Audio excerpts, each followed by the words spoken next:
Good morning and welcome to Cup of Faith on this Wednesday, September the 8th. If we have not met before, my name is John Moen and I have been a part of the Church of God in Moose Jaw for since I was 17, even though we had moved away for a number of years after my wife Brenda and I got married.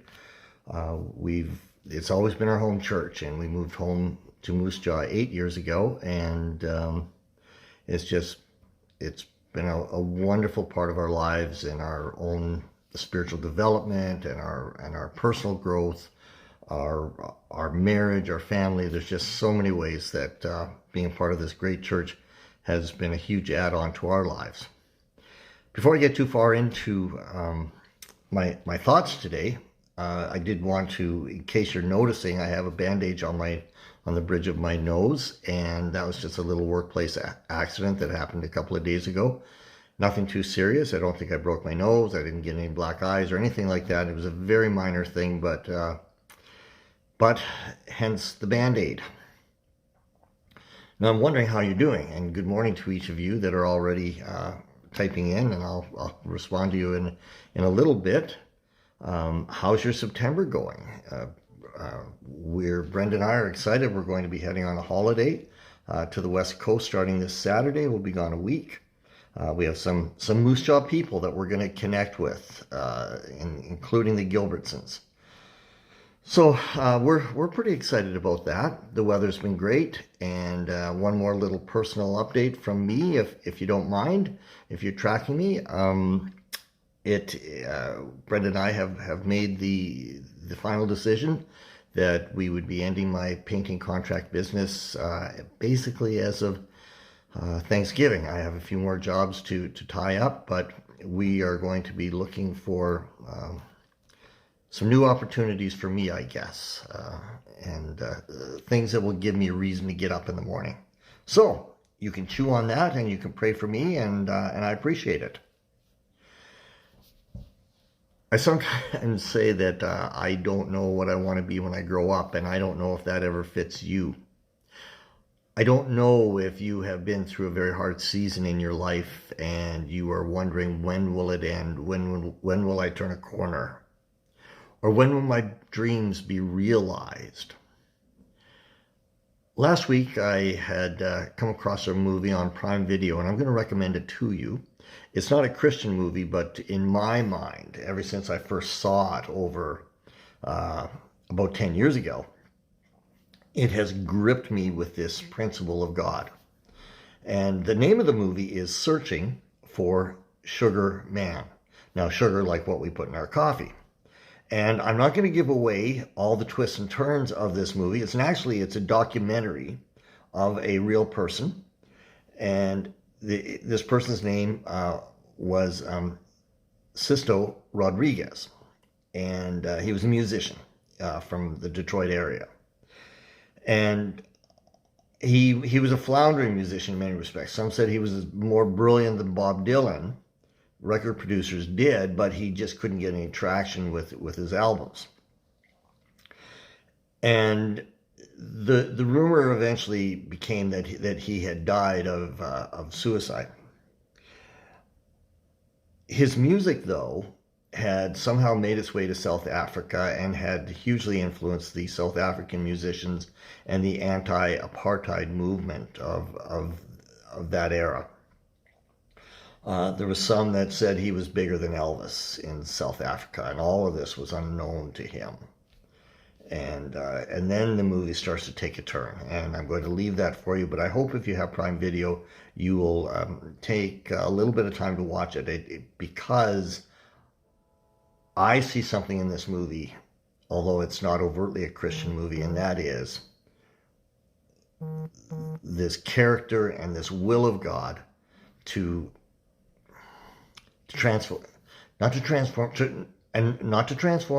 to restore, but to bring us into a season of fruitfulness.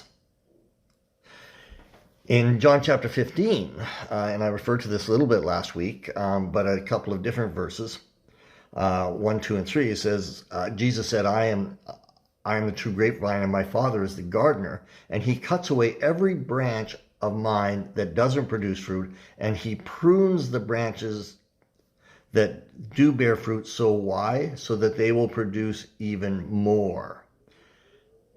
And a lot of us are in that season. We're going through a difficult season. The book of James says that we should, when we're going through hard times, it's going to produce character and perseverance in us. But we're going through that. We don't necessarily like it. We don't necessarily understand it. But at a certain point, we will look back and we will say, God was pruning me. He was pruning me of perhaps character. That's usually what God wants to work out on us is our character. He's preparing us for future things. He's preparing us for a season of blessing. He's preparing us for a launch into a new ministry or to turn a new chapter or a new career in our lives. But he's getting us ready, and the pruning is a part of that. So we go through a pruning season. That's one thing as we talk about our church's mission statement about how we are a beacon of faith, hope, and love, so that people will discover both their worth to God, but also their potential to do great things for God. The pruning season is a part of it. But there's another part of this, is that when we go through these hard seasons, we sometimes look and say, well, if I could just get back what I lost. Well, what if I told you that God has a bigger view than that? I love this story from 2 Kings chapter 25, verses 27 to 30, the story of King Jehoiakim. And he had been taken captive, as the Israelites had, by the Babylonians. And so he found himself in Babylon, and in a prison, in a dungeon, in prison clothes, eating terrible food, not, always in discomfort. And it says that in the 37th year of the exile of King Jehoiakim of Judah, evil Merodach ascended to the Babylonian throne. This would be a different king. He was kind to Jehoiakim and released him. He not only released him, though, from prison on April the 2nd of that year, he spoke kindly to him. He gave him a higher place than all of the other exiled kings in Babylon. He supplied Jehoiakim with new clothes. He doesn't just get to wear the old clothes, he gets to wear new clothes. He's not just going to be spoken to, he's going to be spoken to kindly. He's not going to be in prison, he's going to be released.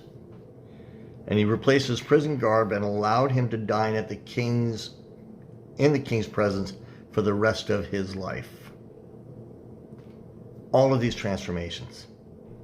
God elevated him from prison almost to an equal, with new clothes and fine food and in the presence of the king of Babylon and kind words. All of these things happened to him from prison. And you might feel you're in a prison right now of some kind, but God has something great. And it will in my opinion, it doesn't always happen quickly, but when it does happen, it happens suddenly. And so the king gave a regular food allowance as long as Jehoiakim lived. And let me give you one more little thing here. Why would God do this? It's because it's God's character. It's his character and it's his will. It's because he sees our worth and he sees our potential. So let me end on this. 1 Samuel chapter 2, verse 8. One of my favorite verses of all time. And I don't know about you, but I felt like I have been in this place a few times where I've not thought well of myself. I have been wrapped with shame, and I have been wrapped with guilt, and I have felt like a failure, and sometimes I have been a failure. But my story doesn't end there. And that is not my identity, and that is not my legacy, and it is not yours either. He lifts the poor from the dust and the needy from the garbage dump. He sets them among princes, placing them in seats of honor, for all the earth is the Lord's, and he has set the world in order. God lifts us out. He lifts us up. He not just restores us, he elevates us. So today, as we think about our potential, think about the potential that God has placed in us and the destiny he has for us. And today, my friends, we love you. We know God has great things for you, and God will work it out in his due season. Allow him to take you through the pruning process. Allow him to let you out of prison and provide you more than what you've lost, and allow him to give you a place of honor. Cheers. Enjoy your cup of faith.